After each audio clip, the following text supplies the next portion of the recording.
Friends, आज हम बात कर रहे हैं टाटा पावर कंपनी की।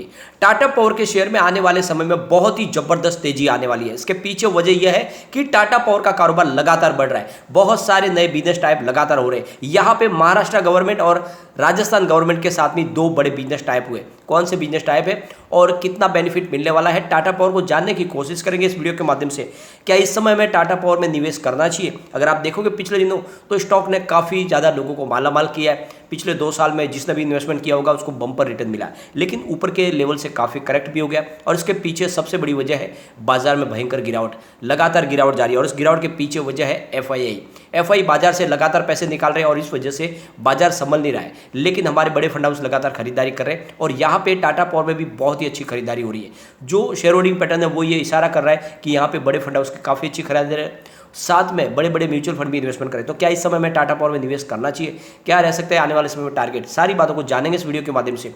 लेकिन फ्रेंड, उससे पहले अगर आप पहली बार हमारे चैनल पे आए तो चैनल को सब्सक्राइब कर दीजिए, एक बेल आइकॉन दबा दीजिए ताकि जब भी नया वीडियो बने पहला नोटिफिकेशन आपको मिले। वीडियो पसंद आए तो लाइक शेयर जरूर कीजिए। चलो फ्रेंड्स, वीडियो स्टार्ट करते हैं। मैं हूँ आपका दोस्त SB दवे और हमारे अपने चैनल ऑनलाइन कमाई में आपका बहुत बहुत स्वागत है। सबसे पहले कारोबार को देखें तो टाटा पावर का स्टॉक फ्राइडे को 224% 1.47% की में तेजी दिखाने को कामयाब रहा। यहाँ पे इसकी परफॉर्मेंस अगर हम देखें तो 8 मई 2020 को यानी 2 साल पहले मई महीने में ये 28.50 यानी बिल्कुल 28 के आसपास स्टॉक था। अब 28 रुपीज़ का स्टॉक फिलहाल 224 के आसपास है। तो बहुत ही बेहतरीन रिजल्ट मिल रहा है। जिसने भी 2 साल पहले इन्वेस्टमेंट किया होगा उसको तो बहुत ही बम्पर रिटर्न मिल रहा है। और ये लगभग अपनी 300 रुपये की हाई बना के आया है, क्योंकि जो इसकी हाई है वो है 298 की, 50 रुपये का ये हाई है। और इसका लो है 1 ईयर का यानी 50 रुपये का लो 66 रुपये का। तो काफ़ी अच्छा रिटर्न दे चुका है, लेकिन यहाँ पे ये रुकने वाला नहीं है। स्टॉक में बहुत तेज़ी बाकी है। इसकी अगर परफॉर्मेंस देखें हम तो पिछले 5 साल में इसने बहुत ही शानदार प्रदर्शन किया है। 5 ईयर के हिसाब से इसने 177% का पॉजिटिव रिटर्न दिया है। 3 ईयर के हिसाब से 217% का पॉजिटिव रिटर्न दिया है। 1 ईयर के हिसाब से 111% का पॉजिटिव रिटर्न दिया। 3 मंथ के हिसाब से 2.11% की पॉजिटिव रिटर्न दे चुका है स्टॉक। और 1 मंथ के हिसाब से 9.18% की गिरावट है। 1 डे के हिसाब से 1.45% की दीजिए। अब आप देखोगे पिछले 3 महीनों के हिसाब से काफ़ी स्टॉक में लगभग बाजार के 80% स्टॉक में आपको 20% से 30% की गिरावट देखने को मिलेगी। लेकिन यहाँ पे 3 महीने के दरमियान यहाँ 2.11% की तेजी देखने को मिलेगी। इससे एक बात तो समझ में आ रही है कि स्टॉक वाकई मजबूत है और गिरावट में भी आपके इन्वेस्टमेंट को ये बचा के रखता है। तो भयंकर बाजार की गिरावट में फिलहाल ये 9% की गिरावट, कोई बड़ी गिरावट हम नहीं कह सकते। अब यहाँ पे देखो तो एक बहुत बड़ी अपडेट निकल के आ रही है। टाटा पावर ने राजस्थान गवर्नमेंट के साथ में एक बड़ा बिजनेस टाइप किया। 1000 मेगावाट सोलर प्रोजेक्ट के लिए इन्होंने एक एग्रीमेंट दोनों ने साइन किया है। तो ये जो एग्रीमेंट बना है ये है राजस्थान की सरकारी इलेक्ट्रिक कंपनी SGVN और टाटा पावर के बीच में। टाटा पावर सोलर सिस्टम जो इसकी सब्सिडियरी कंपनी है, इन दोनों के बीच में हुआ। तो ये जो सोलर प्रोजेक्ट लगेगा ये बीकानेर राजस्थान में लगने वाला है। और ये जो इसकी अमाउंट है वो है 5500 करोड़ रुपीज़ का। ये कॉन्ट्रैक्ट दोनों के बीच में साइन हुआ है। और ये टाटा पावर वहाँ पे सोलर प्रोजेक्ट लगाने वाली है राजस्थान में बीकानेर में। अब यहाँ पे अगर आप देखोगे तो इस एग्रीमेंट के बाद में करीब 2455 मिलियन यूनिट्स इलेक्ट्रिसिटी का जनरेशन होगा शुरुआत के 1 साल में। और ये जो 25 साल का एग्रीमेंट है इसके दौरान करीब 56,838 मिलियन यूनिट्स बिजली बन जाएगी।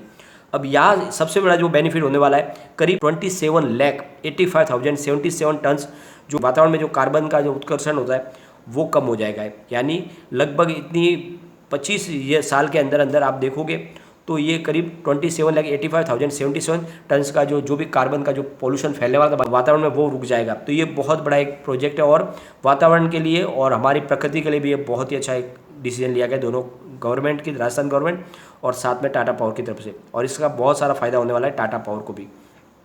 यहाँ पे लगातार हम देखें तो बिजनेस टाइप हो ही रहे। इससे पहले अभी जो एक्सचेंज को जानकारी दी है उसके हिसाब से इन्होंने एक महाराष्ट्र गवर्नमेंट के साथ में बिजनेस टाइप किया 100 मेगावाट प्रोजेक्ट के लिए। और ये होगा ये परथूर महाराष्ट्र में।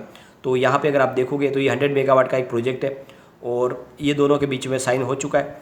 तो आप देखोगे कि लगातार इनका बिजनेस टाइप बढ़ रहा है और हर जगह पे इनके सोलर प्रोजेक्ट लग रहे हैं। और जो प्रवीर सिन्हा है एमडी सीईओ टाटा पावर के, उनका कहना है कि फिलहाल ये जो हमारा 100 मेगावाट का जो प्रोजेक्ट है उसके साथ में मिला के अब हमारे पास जो टोटल प्रोजेक्ट है वो 3620 मेगावाट के है, जिसमें 2688 मेगावाट हमारा सोलर प्रोजेक्ट है और 932 मेगावाट हमारा विंड पावर का प्रोजेक्ट है। तो इस तरह से एक कंपनी का कारोबार है और आप देखोगे तो लगातार कंपनी इस क्षेत्र में आगे बढ़ रही है। और दूसरी तरफ कंपनी ईवी चार्जिंग के कारोबार में भी आगे बढ़ रही है, बहुत सारे बिजनेस टाइप कर रही है लगातार, बहुत सारी बड़ी बड़ी पेट्रोल पंप की कंपनियों के साथ में आप देखोगे तो रियल इस्टेट बिजनेस में काम करने वाली कंपनियों के साथ, और जितने भी ऑटो कार की कंपनियां हो, जितने भी उन सब के साथ में बिजनेस टाइप हो रहे। तो अभी इन्होंने जो नया इस महीने ही नया बिजनेस टाइप किया वो हुंडई के साथ में किया है ईवी चार्जिंग के लिए। तो जितना भी शोरूम हो, चाहे टाटा मोटर का हो, चाहे टीवीएस मोटर्स हो, हुंडई का हो, वहाँ पे शोरूम के वहाँ पर भी ईवी चार्जिंग लगाए जाएंगे। साथ में हाईवेज के ऊपर गवर्नमेंट के साथ में बिजनेस टाइप हो रहे, चाहे महाराष्ट्र हो चाहे दिल्ली सरकार हो। तो आप देख लो कि पूरे हिंदुस्तान में धीरे धीरे जाल बिछाया जाने वाला है टाटा पावर की तरफ से ईवी चार्जिंग का, और इस क्षेत्र में ये टाटा पावर सबसे आगे है। तो आने वाले समय में वाकई में इसके शेयर में बहुत बड़ी तेजी आने वाली है और ये मौका है जब खरीदारी करें। अगर हम इसके प्रदर्शन को देखें तो बहुत ही बेहतरीन आंकड़े निकल कर आए।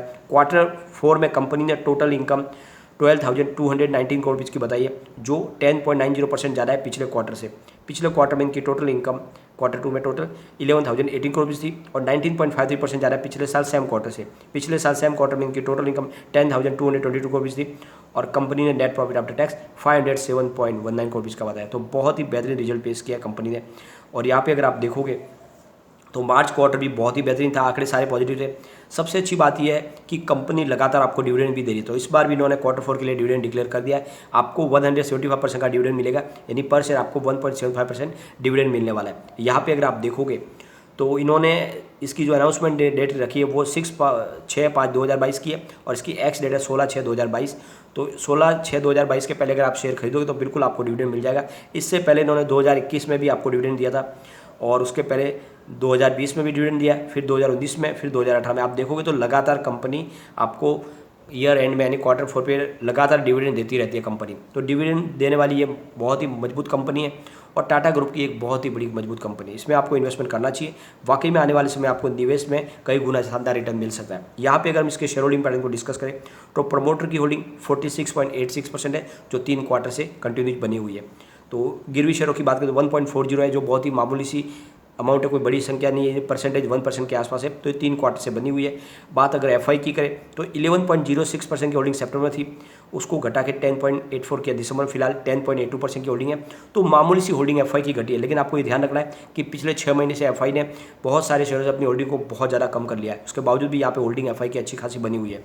बात डीआई की करें तो 19.90% की होल्डिंग सितंबर में थी, 15.57 की दिसंबर में, लेकिन 15.88 हुई है फिलहाल मार्च में। इसका मतलब डीआई ने अपनी होल्डिंग को फिर से बढ़ा दिया है टाटा पावर में। म्यूचुअल फंड की बात करें तो 8.30% की होल्डिंग उनकी थी सितंबर में, 4.48 हुई दिसंबर में, काफ़ी घटी, लेकिन इस बार म्यूचुअल फंड ने फिर से अपनी होल्डिंग को बढ़ा के 4.83% कर लिया है। अब बात करें अदर्स की, जहाँ पे जनरल पब्लिक भी आती है, तो 22.1% की होल्डिंग सितंबर में थी, 26.73 हुई दिसंबर में, फिलहाल 26.44% की होल्डिंग है। तो यहाँ पे आप देखोगे तो होल्डिंग घटी है वो है जनरल पब्लिक की, लेकिन यहाँ पे म्यूचुअल फंड डीआई ने अच्छी खासी अपनी होल्डिंग को बढ़ा दिया और मामूली सी होल्डिंग एफआई की कम हुई। तो ये शेयर होल्डिंग पैटर्न का इशारा है कि आपको इन्वेस्टमेंट करना चाहिए। यहाँ पे बड़े बड़े म्यूचुअल फंड ने भी निवेश किया हुआ है। जैसे आप देखो तो कोटक इक्विटी आर्बिट्रेज ने यहाँ पे 214 करोड़ का इन्वेस्टमेंट करके 0.87% की होल्डिंग ली है। आईसीआईसीआई प्रू इक्विटी आर्बिट्रेज ने 171.27 करोड़ का इन्वेस्टमेंट किया और 1.22% की होल्डिंग ली है। और उसके बाद में आप देखोगे तो फ्रैंकलिन इंडिया टेक्सटाइल ने करीब 169.64 करोड़ का इन्वेस्टमेंट करके 3.59% की होल्डिंग ली है। एचडीएफसी आर्बिट्रेज ने 154.92 करोड़ का इन्वेस्टमेंट किया, 2.30% की होल्डिंग ली है। उसके बाद आप देखोगे तो एडलवाइज मिड कैप ने 65.73 करोड़ का इन्वेस्टमेंट किया और 3.36% की होल्डिंग ली है। फिर उसके बाद में आप देखोगे तो एचडीएफसी आर्बिट्रेज ने करीब 154.92 करोड़ का इन्वेस्टमेंट करके 2.30% की होल्डिंग ली है। कोटक बैलेंस एडवांटेज ने 144 करोड़ का इन्वेस्टमेंट किया और 1.06% की होल्डिंग ली है। और यहाँ पे इन्वेस्टको इंडिया देखो तो यहाँ पे 129.87 करोड़ का इन्वेस्टमेंट करके 1.50% की होल्डिंग ली है।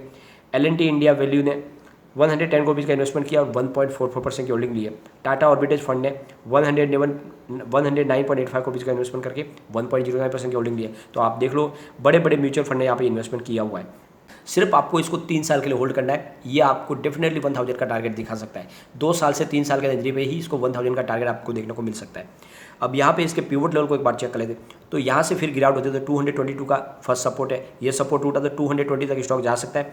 तीसरा सपोर्ट 218 का निकल के आ रहा है।